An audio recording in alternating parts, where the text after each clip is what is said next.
Well, hello, everyone. I have to say, I'm supposed to be talking about decentralization of the individual, and I will. But I think you can't really talk about the individual unless you recognize that we are who we are as ourselves. And of course, for those who have been in the space of representation of the self, the philosophical tenets of it, William James, sociological continuous negotiation of the self, all of that is actually part of it. And I'll talk a little bit about how that is a part of it. I'm a market design economist, and I'm much more interested in the economics of the self. And of course, that usually means the way we spend money, the way we create economic benefit in the world today. Some of the things that I'll be talking about, I'd really like to take you through some of my own reflections, some ruminations about how we at DataSwift have got this far, and I'll explain what that is. But some of the things that I am increasingly concerned about has come about because of the pandemic. I think we recognize, or at least we take for granted, our physical self being decentralized. And most times we are at home, we get to shower in private, we get to be at our houses and flats. I think the pandemic really drove home a lot more decentralization than we expected. We're stuck at home, we're stuck in flats and stuck in places. And I start to see how decentralized systems attempt to coordinate our decentralized selves in a physical environment through pandemic.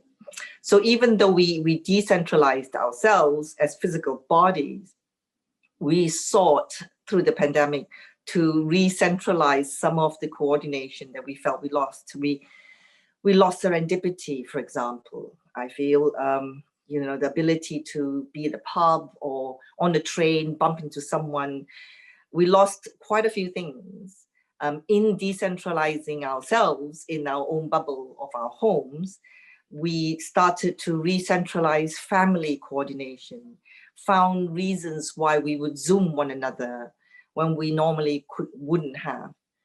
And I think the pandemic is a great place to really start to think about how the physical world functions as our decentralized physical persons, and how that juxtaposed on the decentralized person on the internet. For me, the internet is a concern, but not of many other people. It was just of concern to a few of us who were concerned about the internet. As lives were more lived on the digital side with Facebook and Google, this is before the pandemic, we saw more and more of life being mediated or moved online. And we, as some 8 to 10 professors back in 2013, when we started a project to do this, or to at least investigate this, we had a sense that it was just a part of society, but it's not all of society, it's a part of. But the problem we saw, at least I saw during the pandemic, is now so much of society is now lived online. And now, if you start to live so much of your life online, then the online world become your mediator, your filter. Much that is quite different from the offline world. So in offline world, you can walk out the house. In the online world, you get onto a browser and someone else owns that browser and someone else collects that data. So you join an online world through filters, through these mediators. And it wasn't such a big thing before, but it's now becoming bigger. And so the question around centralization and decentralization now comes to the fore in the digital world, as well as the physical world. My simple philosophy is that centralization and decentralization must always exist. much the way that you would not decentralize everything physically in your life, as in grow your vegetables. I know some of us do that. Our food, everything, just live off one farm and do everything yourself. We don't. We allow governments to centralize planning. We allow companies to centralize coordination of food. We allow families and villages and councils to centralize a lot of coordinating functions.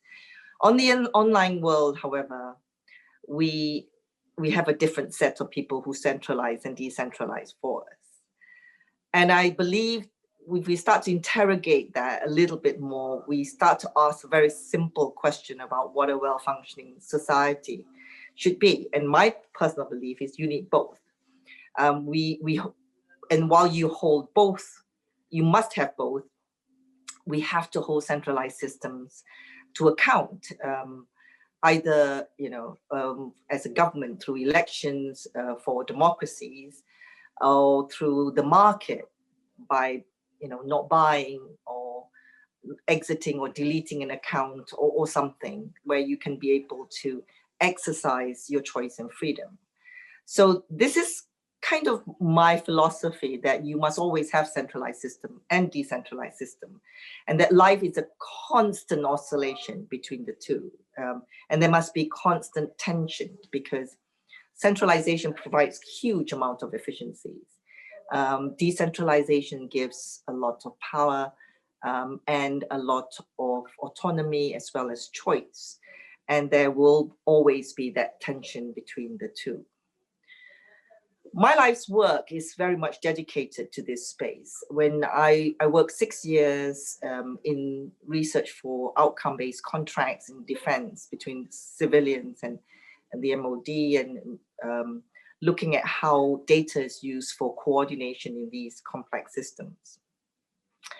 And I saw how data could be really very effectively used to coordinate between people on the ground, and jets and different centralized bodies. In around 2013, I came out into the consumer space, and to my horror, you can't really coordinate consumers on the internet, and because you really don't have an ability to be represented on the internet. Today, most of us are represented by an email address owned by Google or someone. We don't have a decentralized entity, a person. And what do I mean by an entity? Well, all of physical life is ruled by a contract. We have a social contract with the government, or a legal contract as the citizens of a country. Online, we not only do not have a contract, we do not even have an ability to enter into one. And this is kind of a problem, because when it then comes to coordinating large-scale systems around the world, as an individual, you fail to exist because there is no way to represent you. I think Facebook and Twitter and many of these platforms have proven that large-scale global coordination is possible.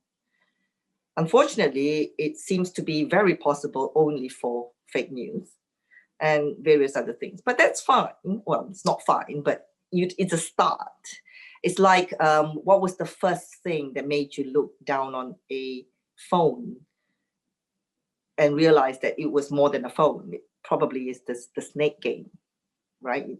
You play snake on that phone, and for those of us can remember it, and then suddenly the phone could be more than just a phone.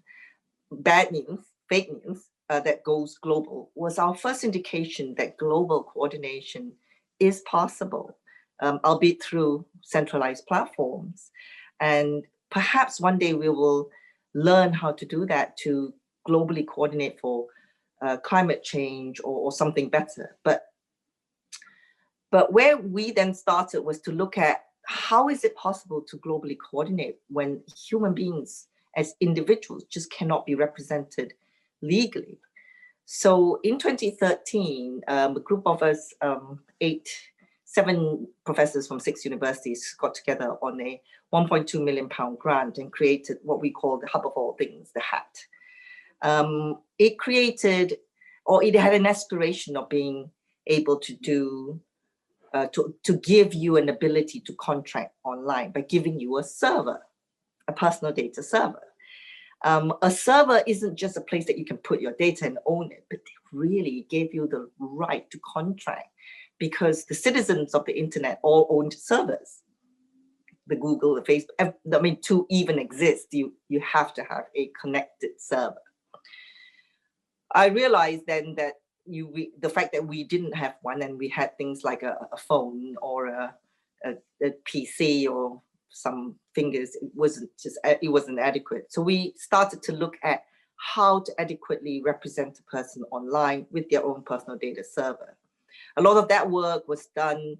Have a Royal Society, I think, contribution, and others also. I mean, Professor O'Sullivan talked about the sort of Magna Carta of data, the idea that we have rights, not just rights over the data, but even just the right to contract. And when we finished the project in 2015 and we created it, within 3 seconds, you can identify your own personal data server. As an economist, I had a vast amount of vitriol from my economic friends. And they said, Irene, what have you invented? This is the worst thing you could possibly have done. You've made privacy for sale. Now I have my own server, I'll put all my data and then I'll give it away for a pizza. Which is possible, of course. And so in 2015, we then thought about it and said, all right, you have your own personal server, and clearly that's not enough. You need a safe environment to which you can contract. So it's not just that you can contract, you need to have the ability to be safely contracting, much like the way you would pay $10 in a shop. You believe that that credit card or that shop that you paid money or use your bank account or debit card on, someone's taken care of verifying that merchant is doing a safe transaction. He's not going to hoover up all your money. In the same way, if you had your own server and your data, you had to be kept safe, that these transactions were safe. I used to like to use an example that with money, you don't wake up in the middle of the night thinking whether your money is safe. You believe it is. And yet you've put all your money into a for-profit organization called a bank. And you feel very safe doing that. And the reason you feel safe is because there are all sorts of regulatory standards and market models to ensure that, and third-party oversight to ensure that these transactions are safe. So between 2015 and 2019, we had to create a whole regulatory framework. 8 universities became 10 universities that were involved in trying to make this happen. By then, we had spun out the company called DataSwift that was rolling out the technology to give a personal data server, which I think DataSwift calls it a personal data account, to everyone, much like a bank account. We have to, of course, we also had to then talk through what the regulatory framework was, and we are regulated as DataSwift by the Hack Community Foundation to ensure that the data was safe even from ourselves, even though we were hosting the servers. And a various number of articles came out in those years, and we thought this was it. We're going to decentralize the person. He's going to be contracting. He can contract. He can share. And Schumacher's words on "small is beautiful." If anyone reads The Study of Economics as If People Mattered, that wonderful little book. We were about choice, and of course, choice and responsibility, freedom and responsibility. But then came, yes, you've got the technology. Now you've got the ability to represent a person and it's safe. Where would you put it? And it's not a trivial question. Where would you put the decentralized person online? Would he be a user account on an app? Is he a me bot? when you go buy something on the website. I mean, where would you insert the decentralized mean to the whole internet economy? When we raised our seed round in 2019, we set about rolling it out and saw how our first clients and customers would use this technology.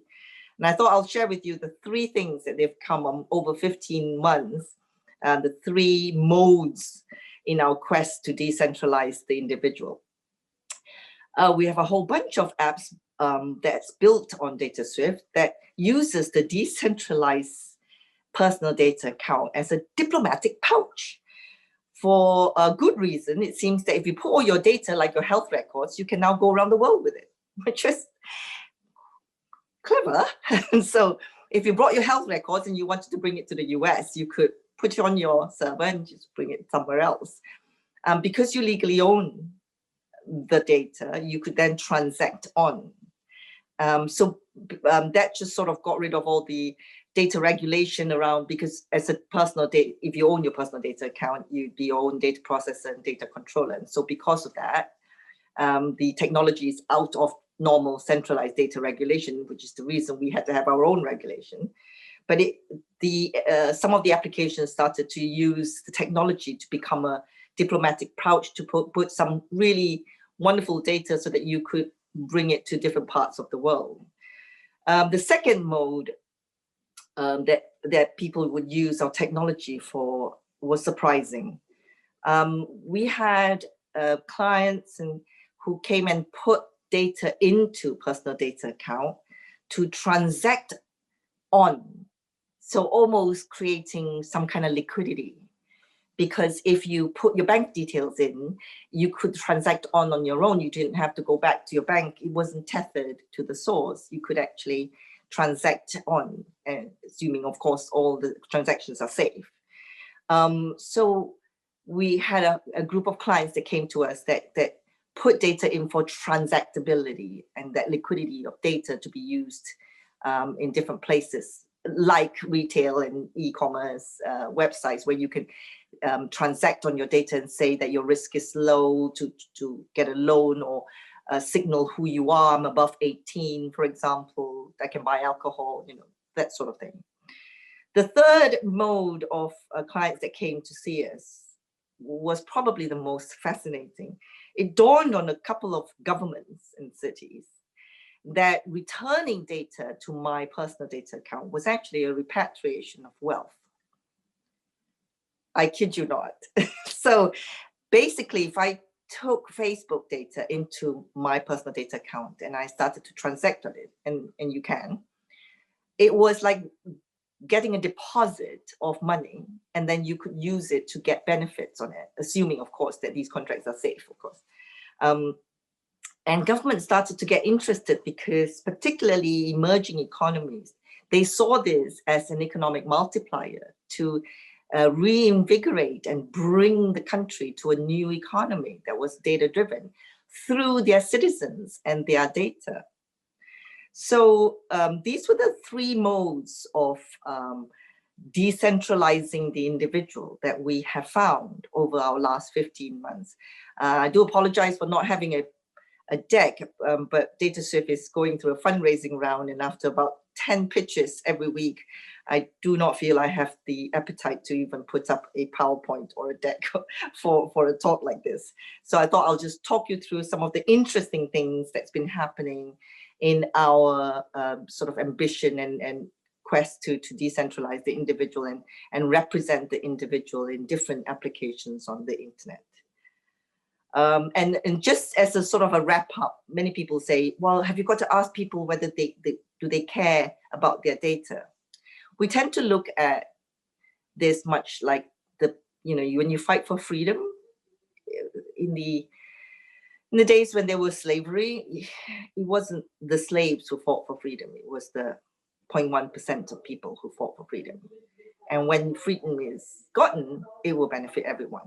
And we believe that you need, even the centralized systems today would need some form of decentralization just to make the internet a civil society, a well-functioning society. We're of course looking at ways that a decentralized person can integrate into currently a very centralized digital economy, but it's getting somewhere. And that's it. That's me. Wow, you packed an awful lot into those 20 minutes. Well, I was just talking. Well, that's terrific. I mean, I think there are two different categories of questions I want to ask.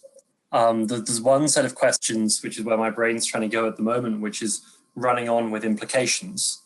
But there's another set of questions I want to do, which is more going over what you've said, just to really help me make sure that I've fully understood it. Because the ideas you're throwing around there, I think I'm almost there with some of them, but other bits are a bit beyond me. So do you mind if I start with just some very clarifying questions? Lovely. So the core idea behind being a citizen of the internet, it comes from this observation that really to be that citizen, you need to have your own server on it.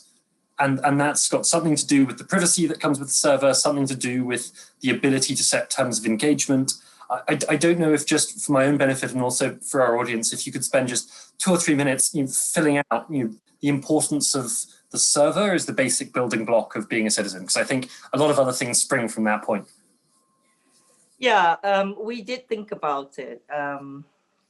Look, if you rested on someone else's centralized system, you'd be back to being represented by someone else. So whoever you are becomes mediated again, and there are plenty of mediation. Google is a very good representation of you. Why not? They provide fantastic services. There's nothing wrong with that model. It's a centralized model.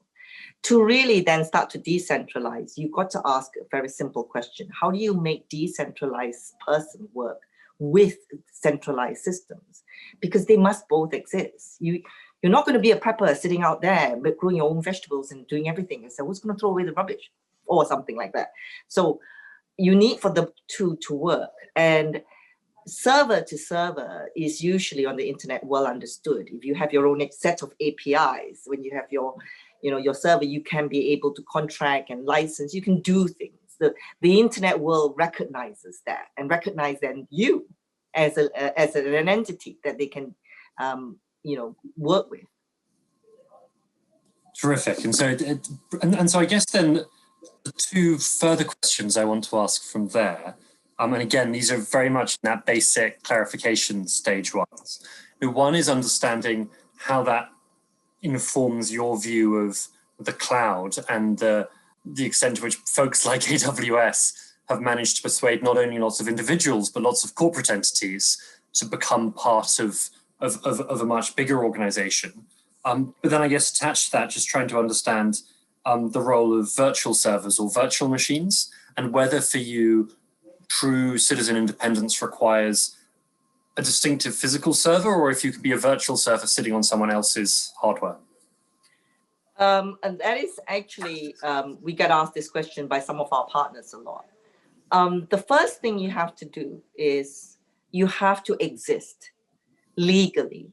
And so it's perfectly fine to be virtualized, to have a private, as long as a place. And our servers, personal data accounts on DataSwift, are built on AWS.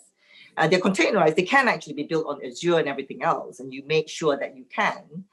But the first integration is more important than the last, right? Once you get 1 billion people on their personal data accounts, then you can build that up and say, oh, there can be on-prem ones. You can be a citizen of the internet in Switzerland, where you have a much more sort of robust, because you are super private, whatever. You can start to have a whole continuum. You can have one on device.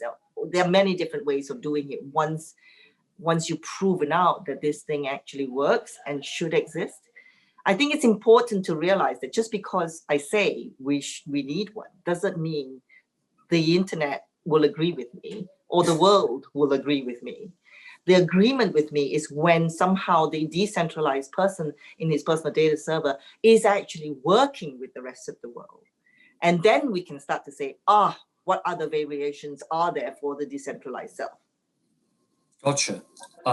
Yes, one last on just that question of the virtual and the physical, because and I think this has been coming to some people's minds during the recent discussions around Telegram and Signal and WhatsApp.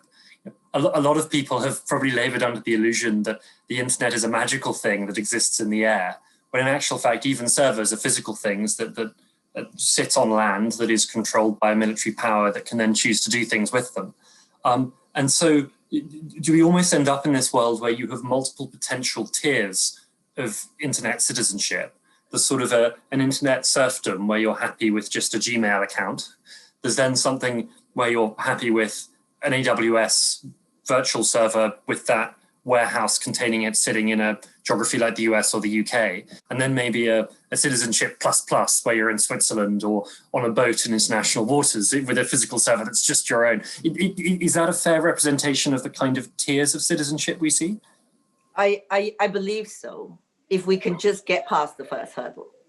Yeah. Which is, the key who wants this to begin with?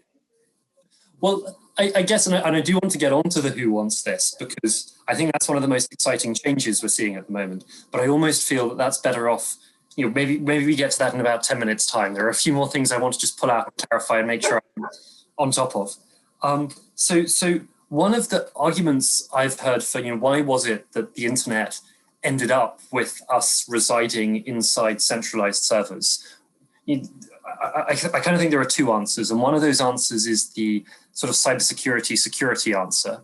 That's not just cybersecurity in terms of protecting the perimeter of the server, that's also security in terms of validating the identities of others.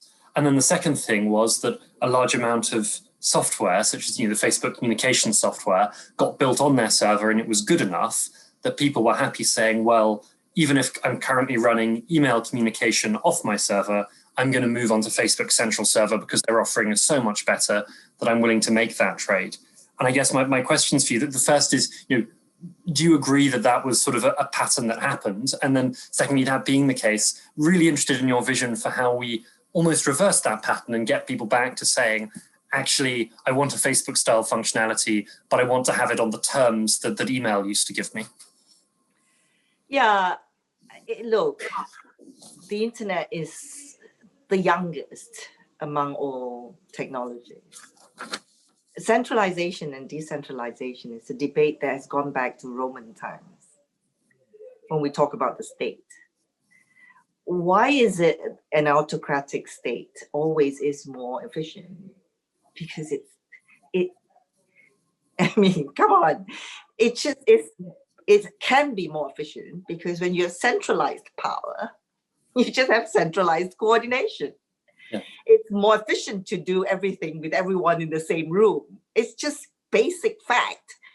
Rather than everyone in separate rooms and separate houses, it's just fact that you got everyone in the room will be able to pass the parcels out a lot quicker. Things are moving faster. We just got everybody in the room. It is the oldest standard in the world. And if you look at the struggles of democracy across centralized planning and decentralized systems, whether it's government or state or any system, company even, that's the perennial struggle. And why does centralization often win? It often wins because it's very hard to argue against performance, efficiency, and coordination. They just win mostly. Look at how China got their act together so quickly, just by being able to coordinate during the coronavirus. I'm not saying that they are doing it right. I'm just saying that the compelling evidence of performance efficiency and coordination is always there if you're prepared to run roughshod over choice and freedom. I suppose then, just to try and pull out the argument here, the back and forth between autocracy and democracy in politics has often been linked to how much people have wanted to protect themselves from that beast in the center. And and this isn't me arguing, it's me trying to make sure I really understand what you're saying. Back in the day, the email for Facebook trade made a lot of sense when they were providing a brilliant service on something that didn't really matter to us. So much of our identity was still protected. And it's only as more and more of our identity becomes digital that digital democracy starts looking like it might be worth it despite the pain. Is that a fair? Yeah, and I think sometimes you have to think about that pain carefully too, because technology improves.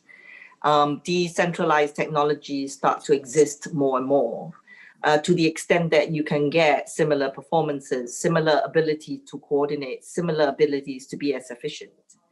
The question is, what do you put in the center? What do you put in the edge? And that's a question for markets as well and regulation. So, from a market design perspective, how do you design where the transactions are in such a way that you can provide choice and freedom, have the efficiency and the performance, and yet decentralize the bits that really matter? Gotcha, that's really helpful. I think from there, I've begun to get towards the data swift answer and the kind of patterns that we're seeing, and that's really exciting. I guess the final bit, and I know at the start we said we'd try and steer clear of mentioning the B word or either of the B words. But one of the things I know some people are very excited about is the ability of microtransactions using Bitcoin to provide really reliable proof of identity. And that is one of the things that can help debottleneck a more decentralized, democratic internet. I'm curious as to what you think of that idea, whether you think that's necessary, whether you think it's not necessary but still helpful, how that intersects with how you guys see it. Without wanting to diminish the efforts of Bitcoin and blockchain. Both B words in one sentence, you're braver than I am. I do believe they are a bit like the snake game. They have romanticized decentralization well enough for everyone to understand it to some extent. And you do need the snake game to give you the art of the possible. Otherwise, you won't look down at your phone, right? And so you have Bitcoin and blockchains who gave us the romance of the possible, which is, wow, decentralization. But just as the internet is, and all technology is, it's all about striving at getting better at it. And when you are looking at decentralization, just as the way you look at centralization isn't one technology. It's thousands of technologies.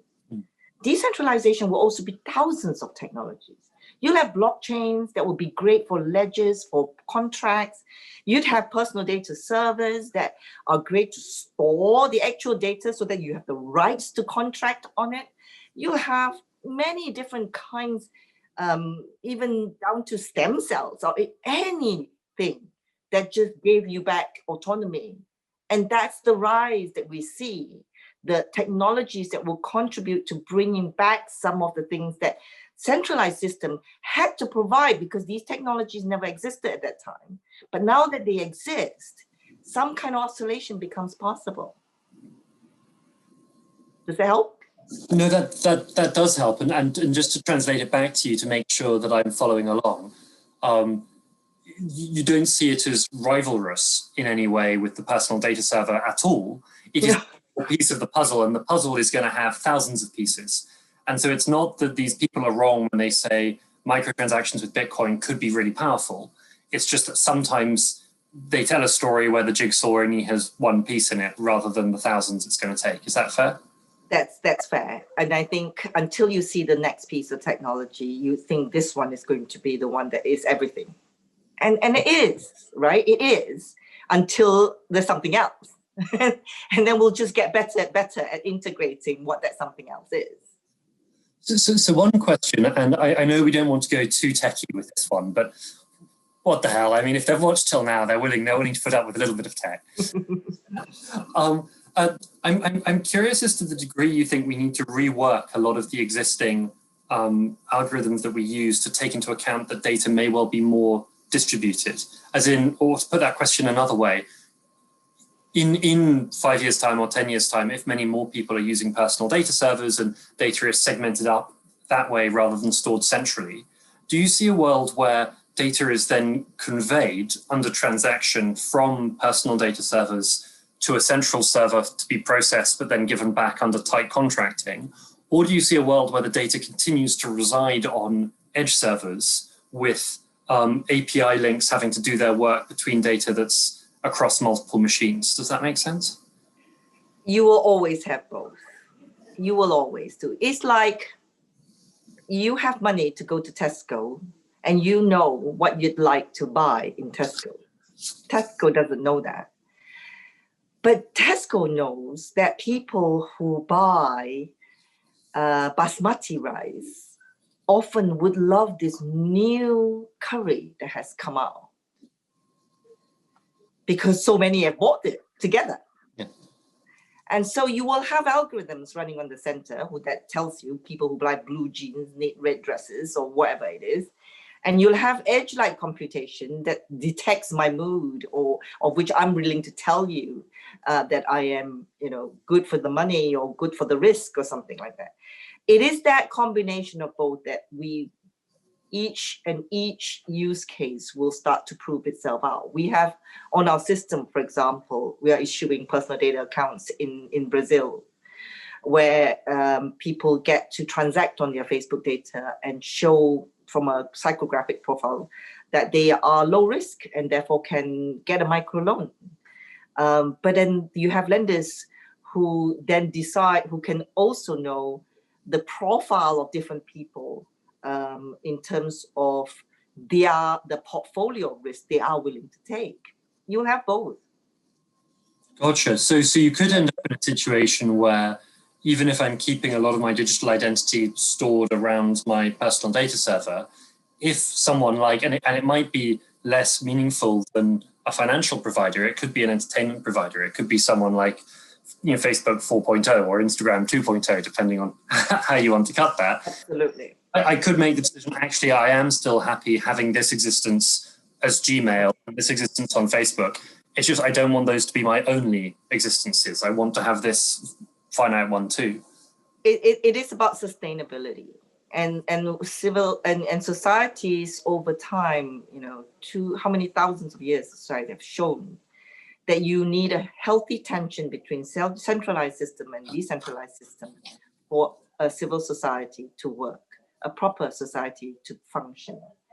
You need to give people autonomy, choice, and freedom. So even the Facebook and Googles will look for something that will give that autonomy, that freedom, that choice technologically possible. And you do need centralized systems to ensure coordination and performance and efficiencies there.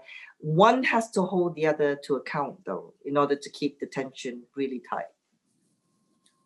I suppose one of the other things that seems, and this is a bit of a segue, but one of the other things that I think is really interesting about digital identity is, for a long time, it's been the anonymity. And the anonymity has brought a lot of the freedom of the internet in its way. And okay, you're making a face, so I'm really excited as to what you're going to say in response. But a lot of the bad things on the internet happen because people are acting out with the oversight of their communities, but also a lot of the liberation that different groups have experienced or been able to strive for on the internet has only been possible because they've been able to escape sort of the village environment that otherwise was oppressing them. And so I'm curious, when you think about what a personal data server does in that regard, and also how much scope there is for someone to have multiple personal data servers, and whether having multiple personal data servers is something that you think is actually core to how this future pans out, or whether ultimately everyone needs to have a unique one for some of the important political controls to still work. So the beautiful thing about the DataSwift personal data account as a server is that every app and their website that engages have their own little namespace in it. So you might even, your app and website engaging with this doesn't even know what is engaging on the next namespace. So you can be you fully and wholly, and only share bits of you or have a space for bits of you with apps and websites around. And that's currently what our clients would use this for. And therefore, and the wonderful thing about a personal data server, a PDA with the data strip, is that identity is yours. So you actually log in with your own personal data server. If you go to hatcentral.hubofallthings.com.net, I think that's my server. You can see things that I put out there. But what you can do with the personal data account is give selective information without identity. So I can tell you I'm above 18. You don't need to know who I am. I can tell you I love blue jeans. I don't have to tell you who I am. I can tell you all sorts of things about me without you gleaning my identity. That's and in some cases, some of our clients love that because they want not to own the data at all.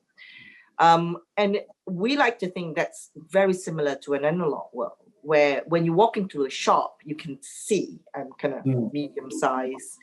I'm wearing this shirt. I give out signals. In an analog physical world, I give out signals about who I am. And on the internet, for some reason, we're not only not able to give out signals, the websites are blind, like truly blind. So I think we confuse anonymity with confuse the need for anonymity for secrecy, which is different. When I go into a shop, I'm not anonymous, but my identity is secret to me still. And I think the granularity that you can have is possible when you have a personal data server. Not possible if you don't. This is what I mean by representation that could be as adequate if you want it to be, or a minimal if you want it to be. And that is how a person can then fully be represented. Not an all or nothing. I'm completely anonymous, which is not great. I mean, if you look at all the trolling that's going on, anonymity is not necessarily a good thing. It gives you great freedom, but what you need is choice in that level of granularity. And I think the market will find different levels of granularity. There'll be websites you go into where you just have to signal this to them so that they're not completely blind. And there'll be websites that probably say, we want to know a little bit more about you. Would you just contract that piece of data, please? And I suppose, I mean, there's kind of two curiosities still on the same theme. One of them is if someone said, actually, I'd like to have 2 PDAs with you, like, is there something inherent in the idea of a PDA that there can only be one of them per person? Or would it theoretically be possible for someone who does want to live a double life, even inside that, to say, actually, I would like to have multiple PDAs? You can. I mean, at the beginning, we used to have lots of things until you feel safe and secure enough to know that actually these namespaces are pretty separate from one another and they can't tell. In which case, then quite quickly, you will find that having a you algorithmically to be able to draw on different kinds of insights might be actually more useful as long as you can keep the separation. But I would imagine at the beginning, everyone's going to try. Everybody would think that, oh, this is like an email, isn't it? So I have to have a separate email address. Look, adoption of technology goes through all sorts of iteration before it gets better. Amazing. I suppose, I mean, you mentioned Brazil, about 5 to 10 minutes ago. One of my curiosities are the demand patterns here, because I think if, 15 years ago, not many people spoke about the importance of privacy or decentralization. It wasn't something that was on most people's minds. It was still, I remember there's that lovely photo, this is going back 20 years now, of one of the first e-commerce stores, which they set up in London on Victoria Street. I don't know if you've seen the photo, but it's a hall with about 500 computers in it.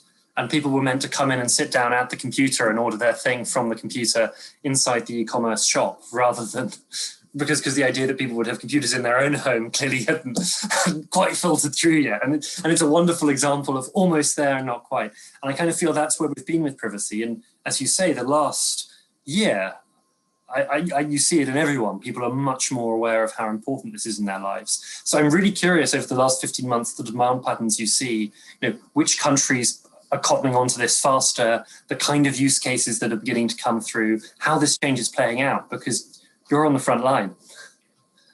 Oh, yeah. I mean, look, technology works in odd ways. The first television broadcast was a bunch of people who came from radio sitting down there reading it off sheets of paper as though they're still on radio. It's just radio with a screen, you know. And the first websites were all brochures, because that's all a website can do, right? Digital brochuring. That's what the internet is for. And I remember in 1990s, I received a yellow pages this thick of the yellow pages of the internet. It had all the websites on it. You wouldn't believe it. I should have kept it. Oh my God, if I kept it, it would have been hilarious. But yes, because we have mental models that have to be scaffolded or bridged from the past to the future. We're never going to jump into the future without some kind of bridging that takes us along that journey. That's why those who bridge are the ones that can win, because then that's why for us, we constantly look for where to insert the self, the person, where does it go? And where should he go to sort of, you know, work with the centralized system. Last 15 months have been phenomenal. The idea of repatriation of wealth has been really odd, that governments would come and see us and say, this is actually a person's currency, isn't it? Was a bit of a surprise to us. And that, I think, is starting to gain some momentum, and people start to realize that there's a better reallocation of wealth through a reallocation of data almost. So that was one that was interesting, and it's still being developed. But the much more nuanced one is around the transportability of data, because what data regulation has done globally, whether it was Brazil or Singapore or Canada, they've made personal data really hard to move. It's really difficult to use or integrate, even if you technologically can do it, and because of all the data regulations. So putting it into a personal data account and allow the person to bring it to wherever he feels that he wants to be able to move it to seems to be gaining some interest. But the last one, I think, as I mentioned, and the most nuanced, is the idea that if the transfer of ownership from its source creates better liquidity in transacting economically, was probably one that have been most surprising, because it brought us into those who held a lot of personal data, and now a way of creating a new economy with the data they already have, that now brings almost the person and these businesses in collaboration. We think that holds a lot of promise. So I've got to admit, it's that third one that I understand the least well. And so just maybe to tease it out a little bit for me and help me catch up. That's the thinking there is that I upload if I have a current account with, I mean, this is probably foolishly public. I have a bank account with Santander, and now everyone's going to try and rob me. But I have a current account and a sort code with them, and I could load that information up into my personal data account. Is that what you're talking about when you say put in financial information, or? It could be something even as simple as Facebook. So you could just put your Facebook data into your personal data account, and you can transact it for a microloan in Brazil, and Facebook didn't even know about it. And by transact it, that would be me saying, in the Facebook data case, to the Brazilian microfinance company, you can use my Facebook data for whatever you want to use it for. Here it is. No, it could be an algorithm that runs in your server, or by a provider that basically risk scores your Facebook data and then gives it to the lender, because it's to keep it safe. They don't have to have the raw data basically. But it means that people can now transact in a safe way without the source, without Santander, without NHS. I transact on. It's like saying I receive money from you. Now it's cash. The original person who gave me the cash doesn't know when I start spending the cash right now. Yeah.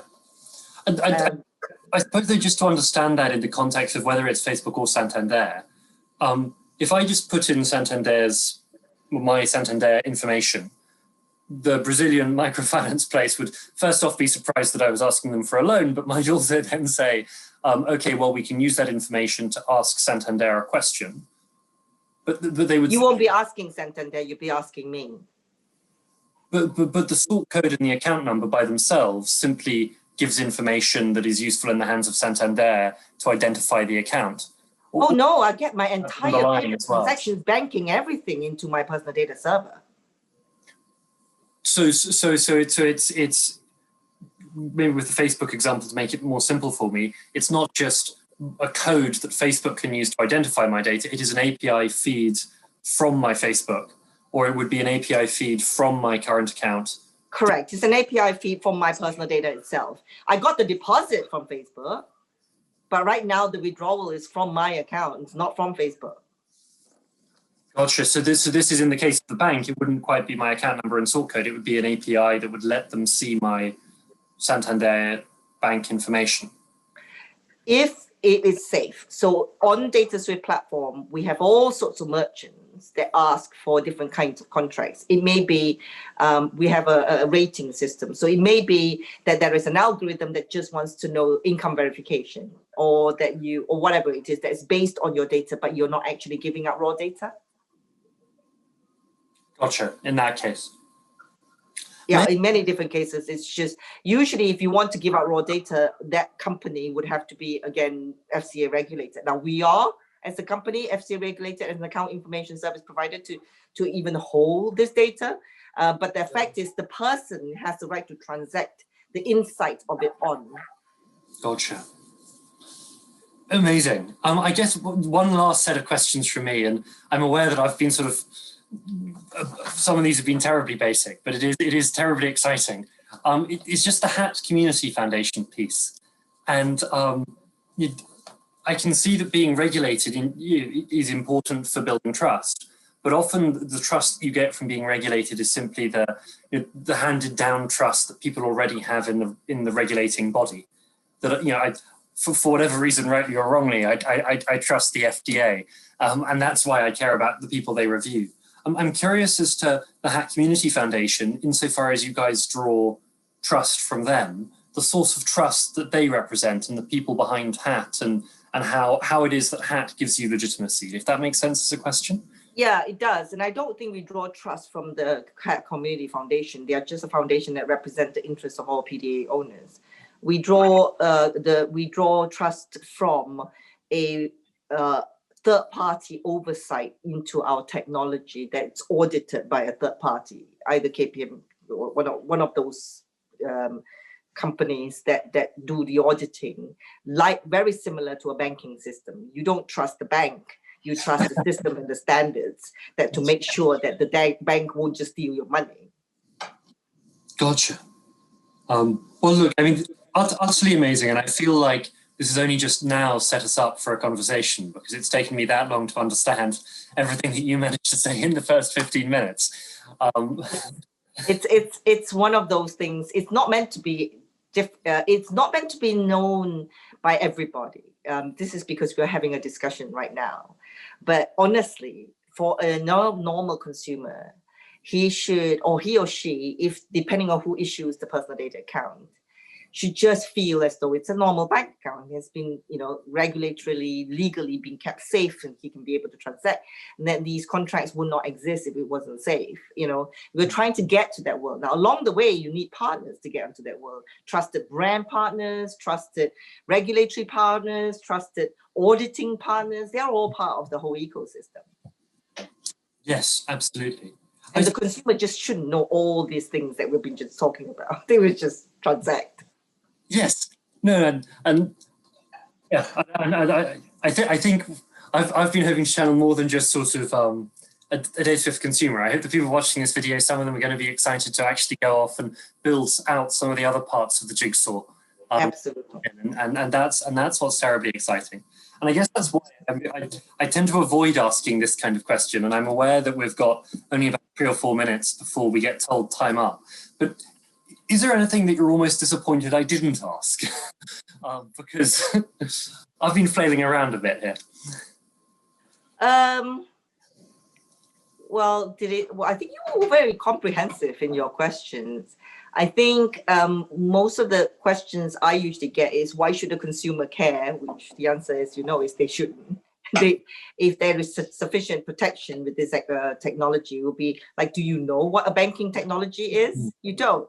You just know it's a bank and it's an account. It does something, and someone else is keeping it safe, keeping you safe.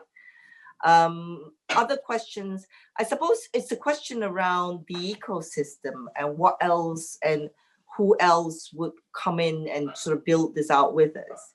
It would be, and of course, I can't name some of the name of the companies, but it would be almost a question around who would be interested to solve this problem. Yeah, I think that's a fascinating one. And I think one of the tensions, which I'm going to be going away and talking to friends about, and just trying to get my head around, is I think when I look at some of the puzzle pieces in this space, I see people who are very suspicious of regulators and very suspicious of states and governments, and particularly the kind of governments who say, oh, my citizens are moving data back, that's maybe a source of income for me. And then you guys, who are also on the side of decentralization on the internet, but have started with much closer ties to universities, to governments, to regulators, and where there's maybe going to be more of a regulatory push. And I think one thing for me in the last hour that's really progressed is I think I came into this seeing only one kind of decentralized internet, and now I'm beginning to see that there are multiple visions for a decentralized internet, and that is fascinating, and the implications of whether those two halves can play nice with one another, or whether you end up with a much more fundamental forking in terms of how we see governance. Isn't that the same today in society? We are being, the liberals are being accused of being liberals. The anarchists are being accused of being anarchists. Same old, same old. Same old, same old, but entirely unexpected from me in this space. So thank you for bringing that to light. I'm afraid, though, we're probably going to have to wrap up. But thank you for having me. An hour on your Saturday with me talking about this. I've really enjoyed it. Thank you. Thanks very much.